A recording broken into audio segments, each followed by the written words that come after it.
normal? It's Yes, it normal. is. It's Okay. getting ready to go broadcast. Okay. I'm getting The, ready to the dance. intro is.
Hello and welcome to Welcome Home Radio. The waters in the mortgage industry can be pretty muddy, whether it's investing, leasing, renting, home insurance, or myths and misconceptions. Welcome Home Radio has the answers for you, the consumer. And now, to help you make the right home buying decision for you and your family, here are your hosts. And welcome to Welcome Home Radio, where real estate lending and learning come together. This is your mortgage market update for November the 10th. First, I want to say happy birthday to all my Marine brothers. Grateful for every one of you, and also an early happy Veterans Day to all of our vets out there for tomorrow. I also want to thank my co-host, Alan Pace, for running things while I recover from surgery. You are a blessing, sir. I'm very grateful. Stocks and bonds start the day much lower after a CPI report. Now, this report focuses on inflation, and the year-over-year increase is up 5.4 to almost 6.2%, where we were at a 0.4 before. The expectations, it's way above, very negative on the market, so we're seeing rates affected in mortgage-backed securities. The MBA reported purchase applications jumped 3%. But we have to understand inventory is down 13% year over year. So prices are also up over 20% today. Now, while some builders are canceling contracts, most builders are dealing with the bottleneck of production and materials, and we only see builders' confidence up slightly, 5%. I think we'll see that trend going into 2022. And finally, the Fed has promised to taper their purchasing of bonds. That will impact rates in the near future. We'll talk a little bit with Tom about that. But they are on the rise, a quarter to 3/8 of a point already in the last 3 weeks. Now, with this craziness in today's real estate market, we want to discuss the status, the short-term future, maybe the long-term future. And, of course, joining Tom and Alan and I today is Debbie Stallings of the Debbie Stallings Home Team. Welcome, Debbie. So glad to have you on the show today. Thank you for having me. Well, what a blessing you are, and appreciate the opportunity to share. Now, right out of the bat, I want to put you kind of on the spot a little bit, you and Alan, because this market is really confusing to a lot of people. I have several buyers that, they sold, but they see renting right now because they can't find a home that's really affordable for them because they think any profit is they're going to use it to buy the new home. Is this what's happening? Is renting going to be a normal move, or is this something out of the ordinary? No, I think that if you have the right agent and your agent knows how to work for you, they'll find you the right house. Awesome. That's kind of the simplest answer to that question. Mm-hmm. I don't know if Alan has anything to add to that, but really, it's a tough market. Yes, there's a lot of multiple offers. Yes. But there's a lot of agents that know what they're doing and a lot of agents that don't know what they're doing. There's people out there that are not getting homes and not winning, and they keep losing offer, house after house after house. They're agents, I'm sorry, but they don't know how to do it. Sure. So if you got the right agent, the right broker, plug for Fathom, it'll work out. Well, you got to figure out that there's always going to be the seller's in charge. It's your house. Okay. You're the seller. You move when you want to move. So if you sold too early and you don't have something else locked down, there's that. And we work for sellers. They're the boss. Okay. We take orders from them. Now we give them good advice, but every seller's different. Some want to sell and some do want to rent. They don't want the responsibility. I've helped people in Capel move out of a very beautiful home and rent a nice place. They just don't want to do the homeowner thing anymore. But then there's also the people that want to downsize. People the kids are gone now and they want a smaller home. So you're seeing a premium on 1-story homes. 1-story with a pool, absolute premiums, hard to find. But you're going to always have a different bunch of sellers out there. The main thing to remember is seller is the boss. So if they want to move, that means they're signing that contract. That ain't on us. Well, I guess I want to understand, because I'm one of those sellers that should be moving historically. We should be downsizing, as you put it, but we don't see a benefit in selling right now, as well as because everything that we earn, it's going to take where we want to live to the point where we're not, it's not desirable. I don't think that's entirely true. See, okay. Home values, I'll tell you, just to talk about my own house. Okay. My house, we've only lived here almost 3 years, I think. In 3 years, it's jumped about 200,000. I'm not kidding. Oh, so, I understand that. I understand, but finding a home, let's say you sold. Okay, I've got 2 clients that are they sold. They wanted to catch it in this upswing. They wanted to catch that 200, because that 200,000's just paper until somebody actually pays you for the home. True. But now them wanting to buy where they want to live, they're going to use up all of that money just to find a place, and they're downsizing. I mean, I would downsize from my 3,500 square foot home to about 2,200, and where we want to live, we're going to spend about the same amount of money that I would sell my home for to purchase. Plus the HOA dues are way up there. So I guess I'm just one of those struggling with that. I don't know if y'all are seeing the sell it's true. solution or not. If your home is worth more when you sell it, then of course you're going to pay more for a home you buy. So there is that. You got to consider, her home went up, Debbie's home went up $200,000. Well, if that's a $3 million house, whoopee, no big deal. If it's a $600,000 house, then she's done really well, right? Oh yeah. So there's a lot more demand in homes under $500,000, and you're probably in that category. Your home's, probably worth that or more. And a smaller home, the premiums are they're very high on a 1-story home right now. They really are. And if you have a 1-story, and if you have a 1-story with a pool, my God, you own the world. I mean, you can ask a lot, right, Debbie? Yeah, I have a listing coming up actually in Dallas with a pool. There you go. Yeah. There you go. But to echo on something you said a few minutes ago, Alan, you're entirely right. The best time, people always want to time the market. When is the best time to buy? When's the best time to sell? And I echo what he said. It's when it's right for you. People buy and sell for a variety of reasons. And if you try to base that decision on the market, I mean, you need to base it on you. Everyone has different reasons for buying and selling, and you got to do it when it makes sense to you.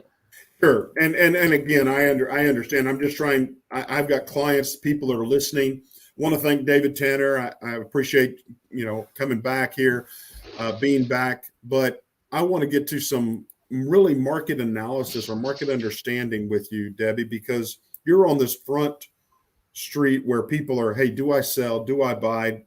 Can I buy now? Is it available? That sort of thing. And I'm sorry, I need to mute my phone. I'm already forgetting some things to do. But home prices are high. I had a client just ask me about a refi, and in less than 11 months, his value has reached $175,000 more than what he paid for it. Tremendous.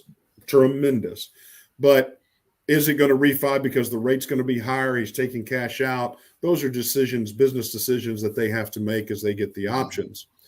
One of the things that I'm encouraged by, or not encouraged, but trying to understand, foreclosures. Do you see, because of the governmental ability to defer payment for a while and foreclosures, we understand about only 78% of those people will come out of those foreclosure processes proceedings well. We're still going to have a possible market hit of 1.2 million, 1.3 million homes available in the market. Will that bring that home prices? What do y'all hear out there in the real estate world? Are you seeing that? Because those are going to start hitting this month, December, January, February, March. Is that something that you're aware of? I'll let you take this one first, Alan. Okay. I think that has to do with where do you live. I think Dallas-Fort Worth is a very high demand area. One of the best airports in the world, obviously. Without this airport, DFW, we would be, average. So we're way above average. Then you got the tax situation in the state of Texas, which is very good for business. You see California companies moving here, New York companies moving here, Pennsylvania companies, a lot of people moving here for their business, and then people have to work there. So I don't see us as going to have a big, we won't have too many houses to sell for quite a while. There will be foreclosures because of all the deferred payments that have gone on. And most people that sign those deferred payments have no idea what they're signing. Sure. They just know they don't have to pay rent or mortgage for 6 months or whatever. And so I think that is in play in other parts of the country more than it would be the Dallas-Fort Worth area. Well, I want to hit a hot topic for everybody. And then, Tom, we're going to come back. Glad you made it back in. We're going to talk a little bit about the inflation numbers. But I want to hit right off the bat on something I think you're both prepared on. But give me an identity of what Zillow is doing, what changes they're making, how is this impacting the real estate, the realtors out there, all of this sort of thing, because I think that was a pretty big announcement that Zillow is backing out of some of their market stance. Is that correct? Help our listeners understand. Debbie has thoughts on this. Well, here, I give you the board, ma'am. Go. So I think that agents around the country or possibly the world last week, we rejoiced with that announcement, right, Alan? It was like the best news ever. To clarify, though, Zillow itself is not folding. They just folded a couple of their programs, like you said. But I'm so glad that Zillow finally realized that us as agents, we're not replaceable.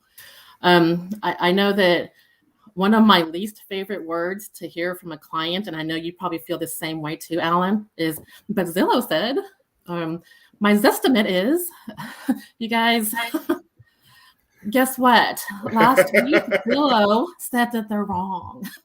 So I don't want to hear anymore, but Zillow said, my Zestimate is, you can't replace an actual real estate agent with artificial intelligence. I'm sorry, but you can't. It's kind of like replacing a waiter with a robot waiter, right? The idea is intriguing. Oh, I can sit at my table and a robot's going to bring me my food. And it's neat and it's exciting. And I kind of want to check it out myself because there's a couple of restaurants around that do that. But, it's a similar concept of trying to replace us with Zillow's algorithm. You just can't do that. I think there's a lot of buyers and sellers out there who crave a human relationship, and that's what Zillow cannot replace. When you work with an actual agent and don't rely on something like Zillow and those iBuyer programs, you get a relationship out of it. And that's one reason why I love my job. I don't just have clients, you guys, I have relationships. When you get involved in a transaction with someone, whether it be a buyer or a seller, you're in it for the long haul. When I am knee deep in a transaction with a client, I talk to them more than my own husband sometimes. And he doesn't like that, but I do. I have a client this summer. I helped her buy a house, and you know what, you guys? She named her chicken after me. She loved me so much, she named her chicken out of me. That's Tracy. If you're watching, hi, Tracy. Can Zillow say that they got a chicken named after them? No. So it's just about the relationships. You can't get that with Zillow. You get that with using a real. And you know what? You want to know something ironic about Zillow? Is they advertise that you don't need an agent. It's an algorithm. It's the Zestim, all this. But guess who they outsource their work to? Agents, right? Who's doing that work? When someone calls in, someone's searching on Zillow and they want to talk to an agent, they think they're talking to a Zillow employee. Guess who they're really talking to? They're talking to us. That's people who buy Zillow leads, okay? They're talking to an actual agent. And see, Zillow recognizes that. They know that. So the public thinks they're not using an agent at all. They think they're using a Zillow employee, but they're not.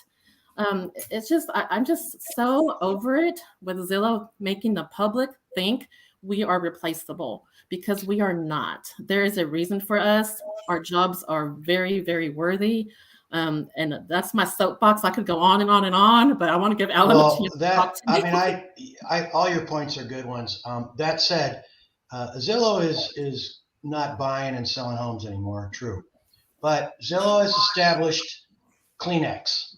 You know, when you talk about homes now, Zillow, their marketing is amazing. You look at a AP story or a story on NBC or whatever, they'll say, according to Zillow, so they're not really going anywhere. And Debbie's clients and mine too are going to be on Zillow every day, looking at homes, right, even though we set them up with, our own software that we have available to us, which is more accurate and more up to date. But, God bless the person buying the home or selling the home. I'm the same way. I do my own research before I talk to any professional, just to kind of, find out what's going on. And Zillow is going to still serve a purpose. They're going to still be around. We still go through Zillow to set up our appointments through their company showing time. As far as I know, that hasn't changed. And so, they're a big deal still. They always will be, I think. But Debbie's right. They just told everybody we screwed up. And Debbie will tell you this too. Realtors asked for this. They paid Zillow for 10 years to get in this business. They pay for leads. I don't do that with Zillow. I don't like that. I do my leads like she said. I do relationships with people, and that's how I generate my business. So the Zillow thing, though, my client, I saw it on It looks like we lost him. Zillow. Good. Alan Let's get from there. I'm all right with that. Well, we lost you there for a second, brother, but I appreciate the insight that you guys give. Tom, can you give us any final insight to the economics of what Zillow made that decision for and how that might impact the near future of the real estate market? Well, it was more a result of a legal aspect than anything else. They didn't like the fact that they were running into multiple lawsuits about the artificial intelligence aspect being and fitting the National Association of Realtors requirements as far as knowledge in the marketplace. And again, a human being knows and can feel and can touch and knows the neighborhoods they sell in. And their challenge was that they didn't have that ability in their AI to make it so that, they were actually representing a market knowledge when they were giving their information out. And so that's really kind of the underlying grounds. I think all my realtors, I just got trained in the Legal 1 and Legal 2 for next year to teach that at Champions. And so the Legal 1 and Legal 2, Alan, come to my class. It'll be interesting, I think. When you take it, we went into the background of what some of the motivations were and what that does with regards to the fact agents have a requirement, an ethical requirement in their relationship with their client to know the area they're selling. And this just proved that as much data as you can put into a computer, Zillow still didn't know what the neighborhoods were like and what would be considered a geographic area, because they would just send you this big old blob of houses. Well, no, I'm looking specifically for this, neighborhood. And it didn't work well for them. It didn't end well. And they don't know if a school's going up here or what's happening here. And I understand. We do have Right. new listeners today. I want to make them aware. Please put your comments in the comments. If you have questions for Debbie, for Alan, or Tom, or even myself, please put that there. We'd love to hear from you. We'll talk to them. And I want to kind of shift gears if we can real quick, because it's going to impact all of us. I want to go back to the report on inflation, the CPI. Tom, can you give us insight on what is taking place and what do you see as potential impacts for early first quarter 2022 with this inflation number that's gone beyond crazy, in my opinion, because 4%, 2% is the target. We're at 4%, and now we're estimated between 5.8 and 6.2. I mean, help me understand that impact to what we could see happening in the next quarter. Well, I think housing pricing is already a reflection of it, even though that's strangely not what they really look at, and they don't look at oil prices. Keep in mind the other thing on this other side of the coin. There's some things in CPI that haven't been inclusive since the 1970s, when it was 13-14% and everybody was freaked out. If you really added in gas pricing right now, it would be closer to 8 or 10% as far as the overall inflation rate. And so the Fed's shot all their bullets as far as that goes, and they don't have much ability to really kind of work with this at this point, because they never got back into the game of charging companies higher rates. And it's kind of all it's interesting. Everything came together in a perfect storm, one way or another. The supply chain's been broken for a year and a half. Just think about toilet paper, Alan. Something for you to think about. Hello, Alan froze again. But well, then I want to take this with this understanding of the market. I mean, again, for every client that Debbie deals with, we're dealing with the largest purchase that they'll probably ever deal with in their life. That's why they need to trust someone like Debbie, that building that relationship, why that's so important for them to have the knowledge they have. But it becomes even more important if you're making that buying decision or deciding to continue to rent, which I see a lot of information coming across that renting has become a viable option in many areas of the country. Don't know about here. I haven't looked at it right here specifically. Maybe Debbie or Alan can give us some insight, but help us understand that a little bit more, because you're scaring most of us with, hey, it could be even higher inflation than what they're reporting. Right. Well, and, I hate the fact that the Fed has for so long played this down, when it was apparent and obvious 18 months ago, 20 months ago, that this was going to happen. So economists are there to support the position that they want to make people feel safe with the realities of what they want to happen versus what is actually the dynamics of what's creating our problems. We're still short on, I loved your insight earlier about the fact that, should we have a lot of additional housing come on the market? Well, fortunately or unfortunately, the deferment part, although it's higher than it was in 2008, 9, and 10, it's 25% higher.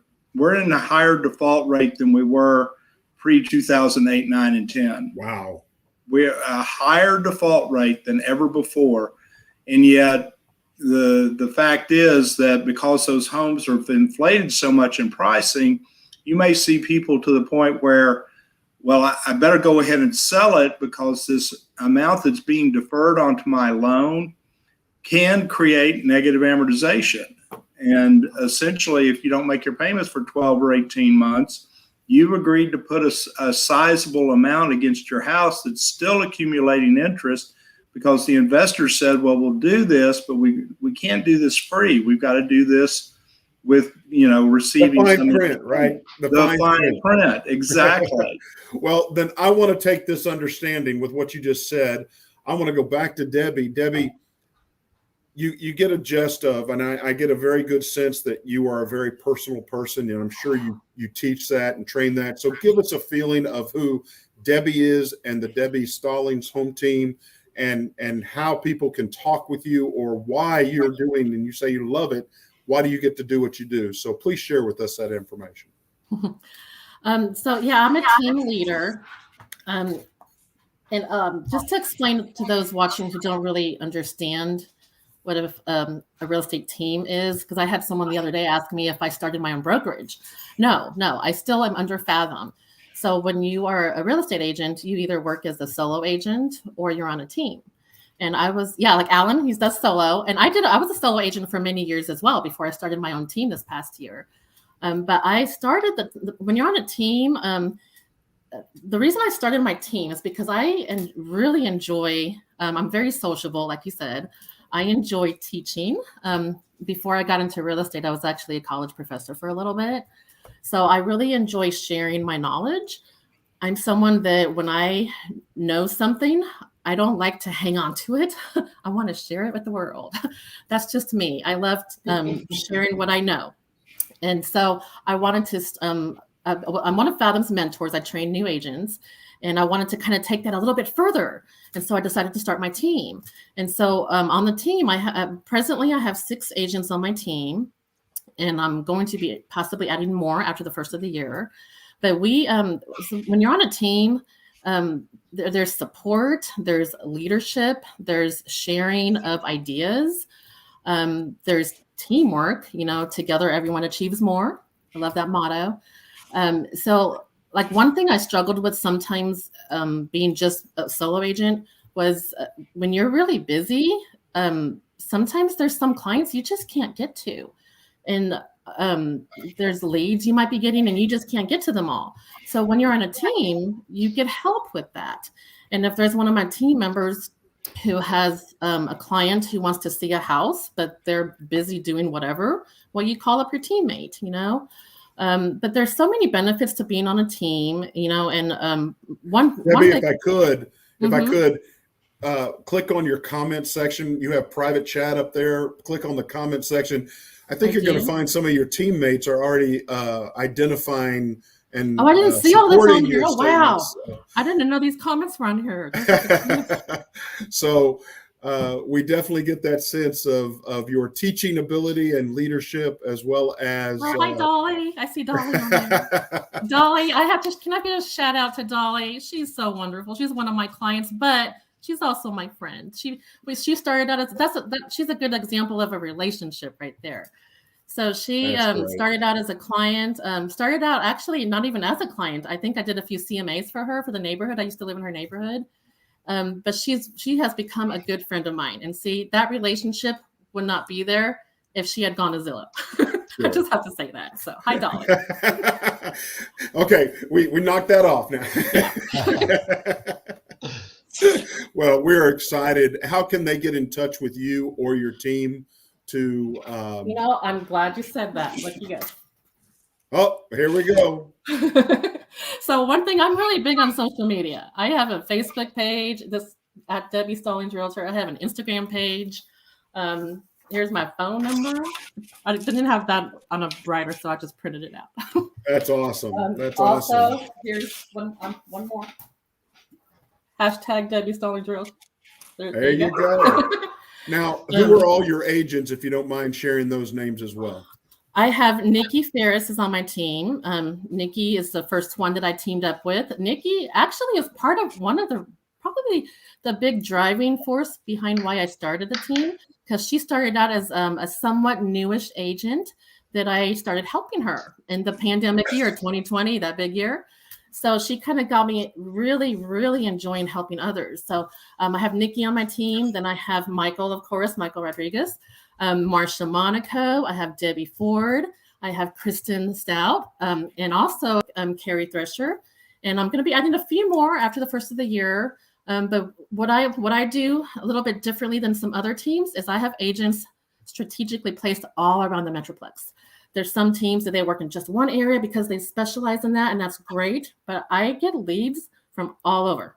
So I like to have agents kind of all spread out. So if I get a client or a lead who needs a house in one area, but I'm not available in that area, well, I know I have a team member over there. That's But awesome. yeah, we're all over. We support each other.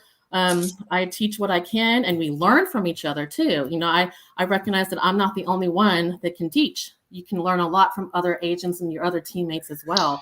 Everybody has something to add. Can you give me some insight to Fathom outside of what Alan or I just would like to see another opinion of why Fathom as opposed to anyone else and why you love it there?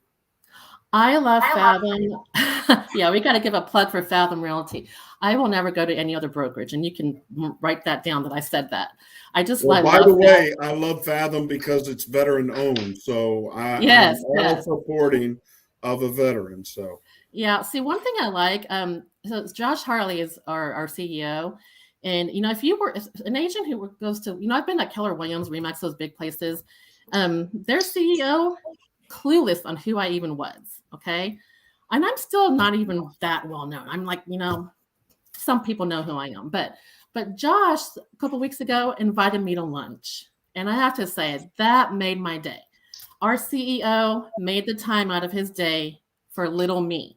Okay. And that's one reason right there why I love Fathom, because he is representative of our leadership. I think he calls it a lot servant leadership, and it's so true. We are Fathom in general. We're growing and growing, getting bigger and bigger, but we're a family. These huge brokerages, you don't get that family feeling. You don't. And I get that with Fathom. I love my broker.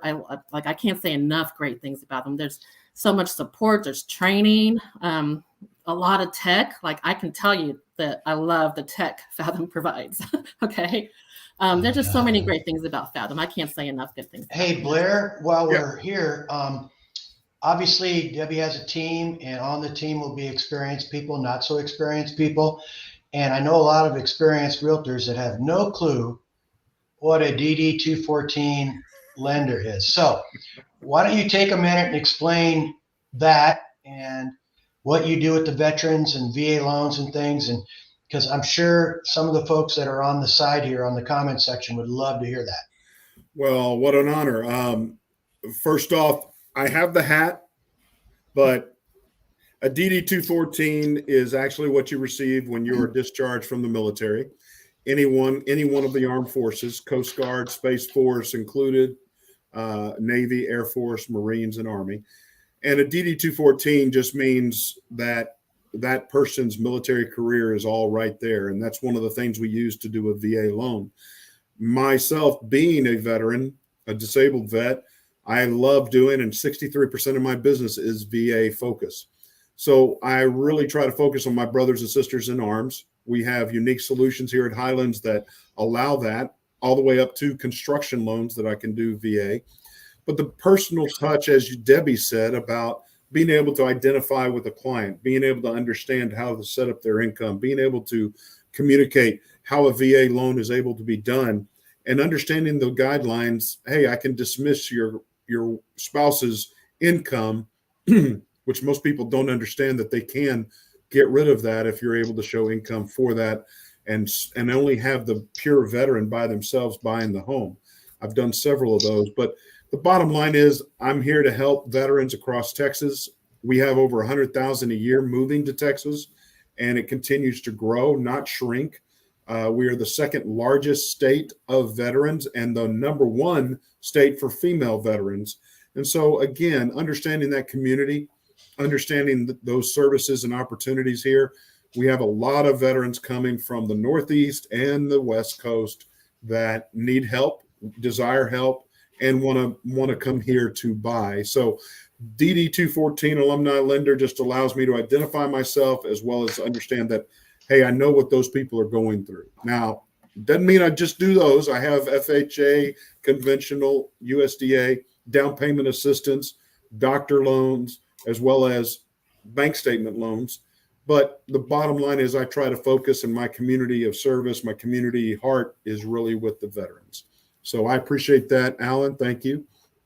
In our last few minutes here, want to get back to with home prices. you've got a client wanting to sell, wanting to buy.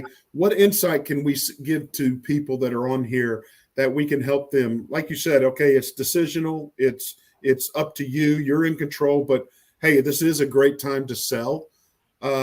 It may not be such a great time to buy, depending on where you're looking at. But give us some insight to the questions that our listeners need to be asking or aware of themselves, so they make a decision in that way. So who can you help, or how can we help those listing potentials for you, potential sellers? What do they need to be asking themselves in this market today? Well, I tell you, I've got a client right now under contract, and we had a nice little sit down at their home. They have a small home, and they got married, so they're both living in the small home. It's got issues, but they could afford more. So I just sat down, and the words came out. Do something. You've got a nice home here in a good price range. They could keep it and still buy. That would be a nice rental property, needed some work. So I think a lot of it is that, you ask people, engage. I think Deb talked on it earlier a little bit. You have to engage. You have to have the conversation, get it started. So many people that I've known over the years, and gosh, happened 3 times this week already. I should have bought 2 years ago. My God, look at all the money I'd have made. And so that conversation comes up all the time. And so I go, listen, you learn from the past. Just don't repeat mistakes. So you can't time a market.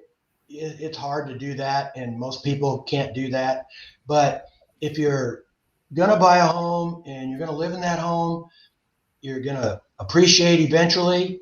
I bought this home just before the market crashed in 2000, whatever it was. Okay, and I'm a realtor. But, after all these years, we're doing great. It's gone through the roof. So that's what it's about. You make nothing renting. The landlords do, the investors do. You don't. You just keep paying a little bit higher fee every year to live there. So get out, engage, have the conversation with myself, or call one of Debbie's team members, have that conversation. And we've got some great advice, and we won't lay a bunch of stats on you. We'll talk to you like real people and help you do what's best for you and your family. Debbie, anything to add to that you'd like to bring up? So you were asking before about those who are thinking more about renting, because it seems like the smarter decision. And Alan touched on something I want to kind of expand on a little bit. You don't make money renting. So yes, there may be a lot of multiple offers. You may be missing out, losing out, whatever.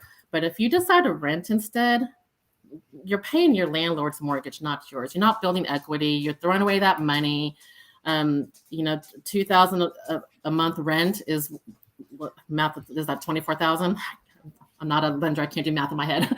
That's money you're throwing away. Whereas you could have put that towards your own mortgage, So that's one decision. One reason right there why not to rent. So like we both, myself and Alan said, you can't time the market. When it makes sense to buy and sell is when it is the right, when it's the right time for you. And if you keep second guessing yourself, like if you list your house and sell it for $600,000 right now, and you keep watching the market and you say, well, should I have waited? You can't do that. If you keep second guessing yourself, you're not doing yourself any favors. You just got to do what's right for you at the time that, it's your own timing. Like we used to say that spring and summer was the best time to buy and sell, right, Alan? That's not the case anymore, I don't think. The right time is when it's in your own timeline, Sure. November's been a wonderful month. This has been a great November. Yes. Fathom has had so many wonderful closings. So many agents have been selling like crazy. Yeah. So I imagine you're busy too with the loans and stuff. So I wish I could be busier. I'm too busy recovering right now. But I want to take a shift here real quick. Great understanding, great answer. I love it. But Tom, help our listening audience, help our realtors out there, help them understand that, hey, 2.75 is not going to be available here in the next 3, 4, 5 months in estimates and analysis. That my first home, I bought at 13%, and I was good. It was, you said buy the home now, and I'm doing it. Help us understand and walk through the changes in rate should not be a deciding factor in this decision of sell or buy, and help us understand what that's going to mean in the near future so that clients can get on the, what is this new term, calm portion, the calming. Hey, be calm. Is that what it is? I think, it sounds like a horror movie. Well, it's like that doctor going, be calm. We got it. We're about to. Tom, I want to hear your answer.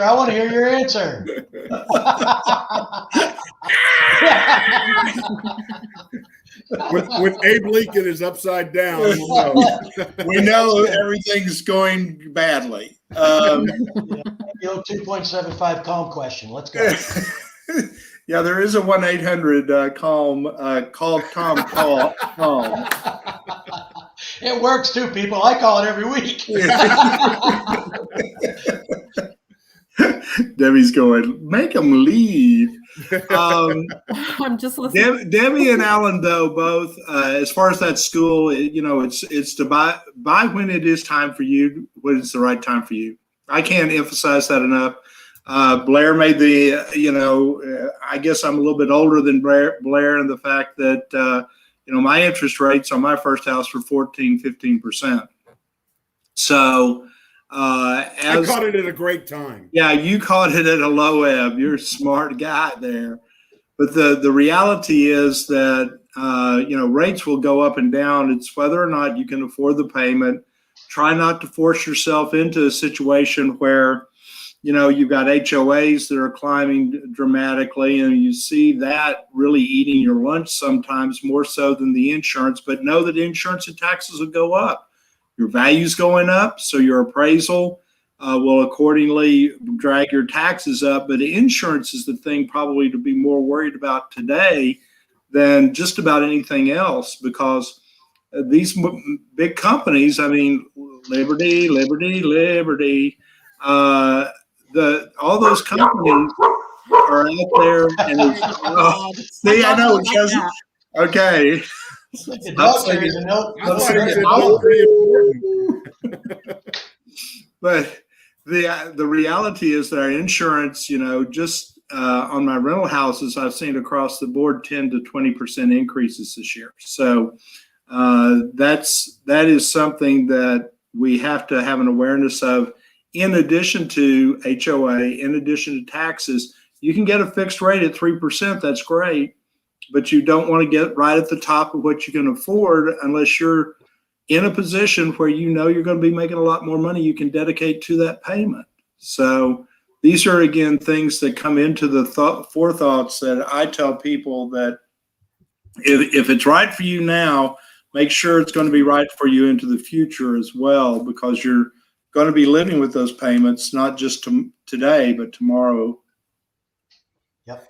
Being house poor is the biggest concern, I think, when people try to max out their ability to purchase. And, they don't understand the maintenance, the cost of water to electrical, to gas, to so many things. And you're right. But I guess I get so many questions about rate, and their decisions are made yes or no just based on that one item. And that is, Tom, in your mind, is that about, I put it about 14%, number 14 in priority in a mortgage? Without a doubt, maybe closer to 11, but still right in there as far as that goes. We've been blessed with the fact we've been below 10% since the 1990s. It was as late as the 1990s that we had 10% rates. So, and we lived through more than a decade of 10+% rates. Keep that in mind too. So rate really is kind of a bad argument for buying a house as far as that goes. It's payability. The longer you wait at this juncture, though, you're pretty much guaranteed the higher rates you'll pay over the next year. Rates always follow inflation. And I think inflation's here to stay. I don't know. we've had to how deal it's with going a to lot go of- away until we get ships and cargo in, and Yeah, the It's different. huge amount of stuff you're seeing sitting out there in ports, and that's all the stuff we buy out there on those big old huge ships.